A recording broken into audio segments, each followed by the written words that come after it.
ऐसा कोई धर्म नहीं है, ऐसा कोई पंथ नहीं है जिसका जो प्रेरणा स्रोत है या जो उसको प्रवर्तित करने वाला हो, उसने इन चीज़ों को डिनाई किया हो। जैसे एक बहुत महान धर्म है, हमारे देश का ही बहुत महान धर्म है, उसके जो सबसे प्रसिद्ध प्रवर्तक हुए जिनके नाम पर है, उनकी डेथ ब्लैक मैजिक की वजह से हुई।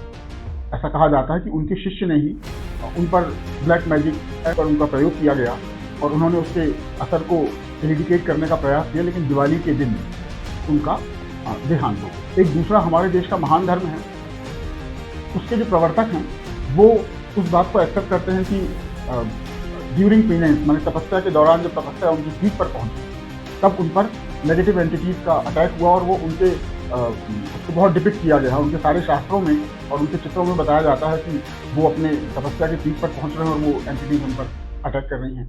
हिंदुइज्म तो ऑब्वियसली इन सब चीज़ों को मानता ही है, और जो क्रिश्चियनिटी है, आप यदि उसका होली स्क्रिप्चर पढ़ें तो वो भी इस बात को वो डीमन बोलते हैं। उनके यहाँ एक विद्या ही होती है, थियोलॉजी में डिमोनोलॉजी, वो भी मानते हैं।